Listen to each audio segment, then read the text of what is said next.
탕후루가 지금 창업을 해도 이제 괜찮을까 그게 궁금해가지고 여쭤보려고 나왔습니다. 오늘 뭐 가감없이 한번 탕후루를 파헤쳐 보도록 하는데요. 뻔한 소리는 하지 않겠습니다. 정말 탕후루를 창업을 생각하는 분들이라면 이 영상을 5분만 집중해 주세요. 그러면 정말 여러분이 생각지 못했던 그런 문제점들에 대해서 알 수 있을 거라 확신합니다. 네, 그럼 한번 시작해 보도록 하겠습니다. 탕후루 저는 개인적으로 봤을 때 분석을 많이 해봤어요. 왜냐면 탕후루라는 아이템이 요즘에 상품적인 인기를 끌고 있는 아이템이기 때문인데요. 저는 우려스러운 점 첫 번째는 유행한다는 점이에요. 유행은 어떻게 되죠? 쉽게 꺼지죠. 그렇죠. 유행은 쉽게 꺼지기 때문에 우려스러운 부분이 있는데요. 예를 들자면 예전에 저는 PC방 사업을 했었잖아요. 네네. PC방 프랜차이즈와 직영 매장도 많이 운영했었는데 그때 당시에 포트리스하고 카트라이더라는 게임이 있었어요. 네. 혹시 아시나요? 네네. 뭐 지금도 소수는 하고 있는데 거의 망했죠. PC방들이 창업을 엄청 많이 했었어요. 네. 왜냐하면 새벽 2, 3시에 가도 막 카트라이더 포트리스 하는 그 고객들로 꽉 차 있었어요. 그렇기 때문에 PC방이 성행을 했었단 말이에요. 네. 그래서 성행하면 당연히 창업이 늘어나겠죠. 그쵸. 근데 문제가 뭐냐면 카트라이더라는 게임이 유행이 꺼지기 시작하다 보니까 이제 PC방들 매출이 떨어지기 시작했어요. 그때 어떤 현상이 일어나냐면 가격 전쟁이 시작했어요. 1,000원에서 800원 때리고 800원에서 700원 때리고 급기야 500원 때리는 매장이 일어나고 500원 때리는 매장 찾아가서 부탄가스로 폭발시키는 사건도 일어나고 그럴 정도로 PC방에 전쟁이 일어났었는데 그게 왜일까요? 수요가 줄어들었기 때문입니다. 자, 정리를 하자면 카트라이더와 같은 게임이 한참 유행했을 때는 공급이 막 생겨난 거예요. 네. 근데 유행이 꺼지니까 공급은 그대로 있는데 수요만 줄은 거야. 망하는 매장들이 생기고 경쟁이 치열해지고 싸우고 폭탄이 터지는 상황이 생기는 거죠. 또 한 가지 예를 들자면 벌꿀 아이스크림 혹시 들어보셨나요? 저는 못 들어봤어요. 저는 예전에 줄 서가면서 신사동에서 벌꿀 아이스크림을 사 먹은 적이 있었는데 그때 제 생각에 와 이거 대박이다. 이거 지방에서 하면 완전 대박 나겠다 해서 머릿속에 생각하고 있었는데 2달이 채 못 가고 망했어요. 유행이 꺼지는 순간 바로 망했죠. 그리고 제가 외식업 프랜차이즈를 하고 있었는데 갑자기 친구가 오더니 야 우리 같이 대왕 카스테라 한번 해볼래? 라는 제안을 하더라고요. 그래가지고 저는 딱 보였어요. 유행템이라는 게. 그래서 거절했죠. 야 나는 안 할래. 근데 기어코 차리더라고요. 오픈한 지 한 달 만에 수익이 4천만 원 순수익이 나온 거예요. 그리고 마탱이가 가가지고 같이 했죠. 인간의 뇌는 되게 직관적이에요. 4천만 원이라는 수익을 바라보면 오픈하게 돼 있어요. 그쵸. 네. 그래서 저도 그 인큐베이팅 사업을 같이 해보자라고 했었고 제가 한 달 만에 대왕 카스테라 매장을 10개를 만들었어요. 근데 어떻게 됐죠? 다 망했죠. 그쵸. 왜 망했죠? 먹거리 엑스파일이라는 프로그램에서 식용유 파동으로 그걸 폭로했죠. 식용유가 엄청 많이 들어간다. 사실 식용유 때려 붓는 거 맞거든요. 그래서 한 달 만에 10개가 다 문 닫았어요. 말도 안 되는 상황이 일어난 거죠. 어쨌든 다시 본론으로 돌아서 탕후루도 약간 이런 위험에 노출돼 있지 않을까요? 유행템이라는 건 쉽게 타올랐다가 쉽게 꺼지는 특성이 있기 때문에 이러한 그 위험에 노출돼 있는 상황이라고 봐요. 우리가 네이버에다가 검색을 하잖아요. 탕후루라는 키워드로 검색을 해보면 몇만 건이 나올까요? 한 10만 건 정도 나오지 않을까요? 53만 건이 나옵니다. 검색량이 53만 건인데요. 이렇게 얘기하면 잘 모르실 테니까 우리가 좋아하는 마라탕을 기준으로 봤을 때 마라탕의 검색량이 30만 건이에요. 마라탕도 핫하잖아요. 거기에 비하면 탕후루는 더 많은 검색량을 가지고 있는 거죠. 근데 문제가 뭐냐? 검색량에 대한 추이가 있는데 8월 때까지 수직 상승을 했다가 9월 달부터 꺾이기 시작했어요. 제품의 주기는 어떻게 되냐면 도입기, 그 다음에 성장기, 성숙기, 쇠퇴기로 흘러가거든요. 네. 지금 탕후루도 이렇게 올라갔다가 꺾이는 것이 제가 봤을 때는 이제 쇠퇴기로 접어들려고 하지 않나.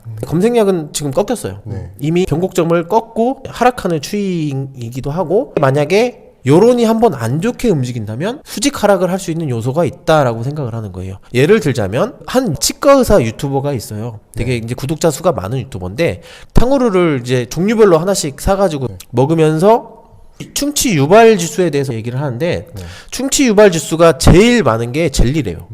젤리가 충치 유발 지수가 48이고 그 다음에 카라멜이 38 그리고 엿이 36. 근데 탕후루는 카라멜하고 엿이랑 비슷하잖아요. 그래서 치아 표면에 붙은 그 설탕이 붙어 있으면서 충치를 유발한다고 해요.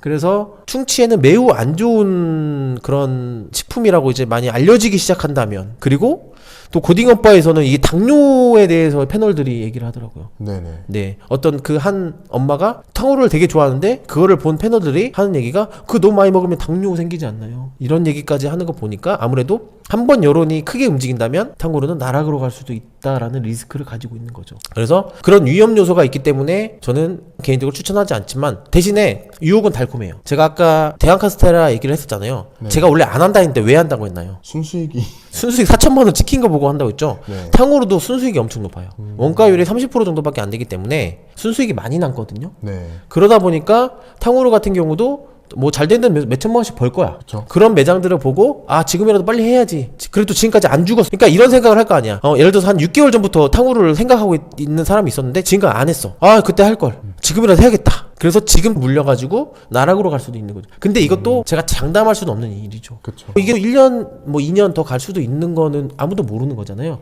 좀 보수적인 관점에서 바라봤을 때는 위험 요소가 충분히 있다. 그래서 만약에 하실 거면 지금 당장 하십시오 라고 저는 말씀드리고 싶고 하이 리턴 하이 리스크를 원하지 않는다면 하지 마십시오 라고 얘기하고 싶어요. 근데 이런 곳은 창업해도 된다라는 곳은 있어요. 그런 데가 있나요? 네 있어요. 번화가 노점 점포처럼 생긴 곳 있잖아요. 아, 네네. 예를 들자면 전주의 한옥마을 가보셨나요? 네네, 가봤습니다. 한옥마을 가면은 왜 이렇게 노점 점포처럼 이렇게 쭉 있어서 거기 줄 서서 사람들이 옷장도 사 먹고 닭꼬치도 사 먹고 슬롯이나 음료 같은 것도 사 먹잖아요. 네네. 그런 점포에는 탕후루 괜찮아요. 원래 그런 점포의 컨셉이 유행템을 갖다가 빨리 팔고 유행이 지나면 또 바꾸고 이런 컨셉이거든요.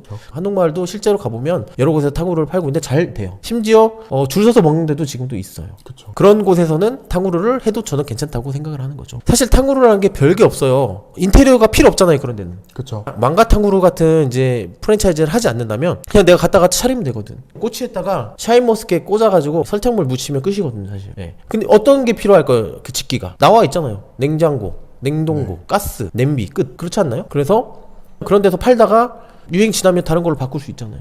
그래서 그런 곳에는 저는 지금이라도 하십시오라고 얘기하고 싶어요. 왕가탕후루 같이 프랜차이즈를 고민하고 있는 사람이라면 개인적으로는 비추천을 하는 거죠. 왜냐면 왕가탕후루에서 개점하려면 비용이 보증금 제외하고 7천만 원 정도 들거든요.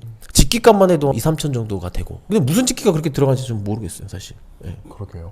냉장고랑 이런 것들도 중고로 팔면 얼마 못 받거든요. 그래서 일반 점포에 하는 거는 비추하고 대신에 그런 특수 상권의 노점 점포 같은 데는 저는 해도 괜찮다라고 판단이 듭니다. 만약에 그 일반 점포에다가 차렸을 경우에는 보통 임대 계약을 얼마나 하죠? 보통 2년 정도 그쵸? 하죠. 보증금을 넣고 2년을 계약을 해야 되는데 만약에 지금 시작을 했어요. 근데 2, 3개월 후에 나락으로 갔어. 그럼 나머지 계속 내야 되잖아요. 그쵸. 근데 이러한 리스크도 있는 거고. 이제 1년이 되는 시점이잖아요. 네. 1년이 되면 어떤 게 바뀔까요? 이제 프랜차이즈들이 성행을 하기 시작할 거예요. 왜냐면 프랜차이즈 법상 1년 정도 자기 점포를 운영한 후에 가맹점을 자유롭게 내줄 수 있는 그런 제도가 있거든요. 1년이 지난다면 이제 프랜차이즈 업체들이 어마어마하게 늘어나겠죠. 왕가탕후루 같은 경우는 기존에 점포를 가지고 있었으니까 이제 지금도 오픈을 하고 다니는데 지금 프랜차이즈 많지 않거든요. 왜냐면 1년이 안 됐기 때문에 못 하는 거예요. 근데 지금 특허청에 대기하고 있는 특허 출원 횟수가 한 180건 정도 된다 해요. 탕후루 프랜차이즈들이 대기하고 있는 것이죠. 1년만 되면 어떻게? 가맹사업을 마음껏 펼치려고. 그러다 보면 판촉을 많이 하게 될 테고 사람들이 또 몰리게 되겠죠. 가만히